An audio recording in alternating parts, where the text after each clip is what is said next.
Hello, dear student. Welcome all. Hope you all are good at your home. Okay, today I am discussing our second module of financial management, that is sources of finance. Okay, we already discussed about the importance and needs of finance in business. Okay, then the next area is sources of finance. Okay, students, let's start our topic, that is Unit 3, sources of finance.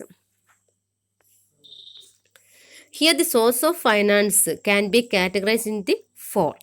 First one is according to ownership, then second one is according to source of generation, then according to purpose, and last one is according to period. Okay, let me introduce one by one. The first categorization of source of finance is according to ownership. Under this categorization, the finance can be classified into two, that are owned capital and borrowed capital. Okay, what is owned capital? This is the capital provided by the owners, that is shareholders. It includes equity share capital and preference share capital. Okay, what is borrowed capital? This is the capital contributed by creditors or outsiders. It includes debt, bond, loan, etc. The second categorization is according to sources of generation. On the basis of source of generation, the capital is classified into two, that are internal sources of finance and external sources of finance. Internal source of finance means the finance generated within the organization. It includes retained earnings, profit, surplus, depreciation fund, etc. Okay, what is external source of fund? These are the finance acquired from outside the organization, and it includes shares, debentures, bond, loan, etc. Okay. The next one is next categorization of source of finance is according to purpose. It is classified on the basis of purpose, that are fixed capital and working capital. What is fixed capital? It is the capital invested in fixed asset such as building, land, machinery, etc. Okay, what is working capital? These are the capital needs for the day-to-day operation of the business organization. Okay. Then the fourth one is according to period. Here the capital may be classified on the basis of the length of the period for which capital is required. That are short-term capital, medium-term capital and long-term capital. Short-term capital are the capital required for period not exceeding 12 months. It is required for variable working capital. Medium-term capital is the capital required for the period ranging from 1 to 5 years. That are initial working capital and permanent working capital. Okay, long-term capital means the capital required for the period exceeding 5 years. Fixed capital is financed by long-term working capital, long-term capital. Okay. Okay, students, these are the main categorization of finance on the basis of on the basis of ownership, according to purpose, according to period, and according to source of generation. Okay, our next topics. What are the important short-term source of finance? Okay, what are the important short-term sources of finance? There are many short-term sources of finance is there, that are trade credit, accrued expenses, deferred income, bank loan, cash credit, discounting of bill of exchange, letter of credit, then advances from customers, factoring, public deposit, commercial paper, certificate of deposit, intercorporate deposit. These are the important short-term source of finance. Okay, let me introduce one by one. The first one is trade credit. What is trade credit? Trade credit means the credit extended by the supplier of goods in the normal courses of business. In this case, supplier sent the goods to the buyer for the payment to be received in future as per terms of the sales invoice. It is taken in the form of bills payable. Here the buyer signs a bill of exchange payable on a specified future date. The trade credit usually offered 7 days, 30 days, 60 days, 90 days, or 120 days.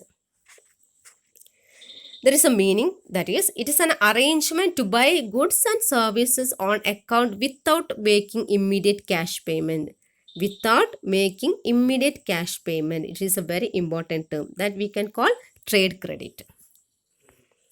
The next one, the second one is accrued expenses. What is accrued expenses?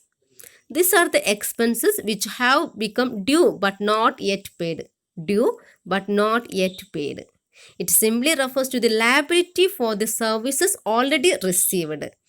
Say an example, that is salary, wage, rent, etc. In case of rent and electricity, the services are received first and the payment are generally made at the end of the month. Okay, it is also called accrued liabilities. What is accrued liabilities? Okay. The next one is deferred income. There are the income received in advance before supplying goods and services. They represent fund received by a firm for which it has to supply goods and service in future. Okay, it's also known as unearned revenue. Okay, these are the income received in advance before supplying goods and services. It is the normal course of action in the business. Okay. Then next one is bank loan or bank credit. Under this credit facility provided by commercial bank, and it is one of the most important sources to meet short-term capital requirements. It includes cash credit, loan, overdraft, etc. The next term is cash credit. It is the common form of financing for meeting working capital requirements. Here the bank considers the firm's sales and production to sanction a particular capital limit. This limit is called credit limit. And it is an arrangement whereby the bank allows the borrowed to draw money from time to time within a specified limit. I already discussed you, the capital limit is called credit limit. Okay, the next term, what is next term? Overdraft. Okay, what is overdraft? Bank overdraft refers to an arrangement whereby the bank allows the customers to overdraw from their account, okay, within a specified limit. Once again, bank overdraft refers to an arrangement whereby the bank allows the customers to overdraw from their current account within a specified limit.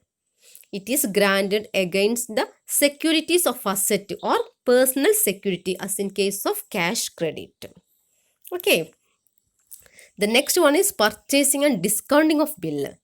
It means when goods are sold on credit, the supplier draw a bill of exchange upon customers who are required to accept the same. While discounting a bill, the bank buy the bill of exchange before it is due and credit the value of the bill after the discount charged to the customer's account. This is the process of purchasing and discounting of bill. It's a very important term, students. Please listen carefully.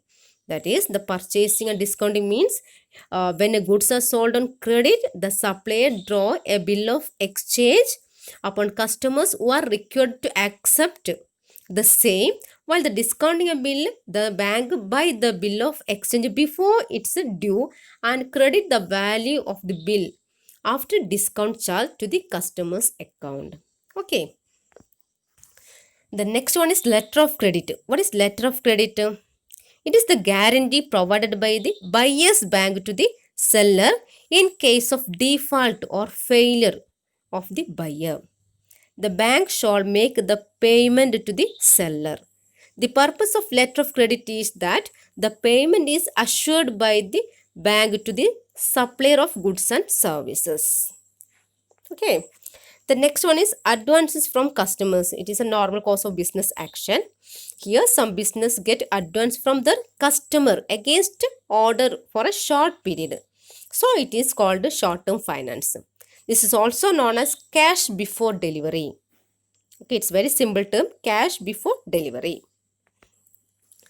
Okay, student, the another one is factoring. Students, it is very important to please listen carefully. That is, factoring means when a firm sell goods on credit, cash is not received immediately. This means there is a time gap between sale of goods and receipt of cash out of such sales, while the outstanding amount get blocked for a period. The outstanding amount is called debtors or account receivables. In such a situation, the firm will face insufficient working capital at the time the firm is looking for selling the debtors for cash at a discount through financial institutions. This service is called factoring. It simply means that it is an arrangement in which the receivables are sold by the firm to the financial intermediaries. The firm is called client and the financial intermediary is called factor. The difference between the face value of the receivable and what the factor pay the selling company, that is a discount. Okay, it means its expenses such as collection charge, accounting, etc. And the balance is the profit of the factor or business organization or bank. Okay, it is the process of factoring. Okay, the next one is public deposit. What is public deposit? Business can also accept deposit from public. Public deposits are raised by the business by inviting their shareholders, employees, and general public to deposit their savings with the company. The maximum period of such deposit is 36 months and the minimum period is 6 months. Okay. Okay, students, the next term is commercial paper. It is the money market instrument and introduced in 1990s. Okay, it is introduced in 1990s and it is a money market instrument. And it is like a treasury bill. Okay, and it has a fixed maturity period from 3 to 6 months. It's also known as industrial paper or corporate paper. Industrial paper or corporate paper. So the commercial paper is a money market security issued by the large business firm to obtain fund to meet short-term obligations. Okay, student, the next one is certificate of deposit. What is CDs? Okay, now, the CDs are introduced in 1990s. Okay, it is a time deposit of specific maturity and easily transferable. The maturity period of CDs is from 3 to 12 months and it is like a promissory note and issued by the bank against the short-term deposit of companies and received by the bank. Okay. Okay, dear students, these are the important short-term source of finance. Hope you all are understood the term source of finance and short-term source of finance. The rest part of source of finance will be continued in the next class. Okay, students, study well. Thank you. Thank you very much.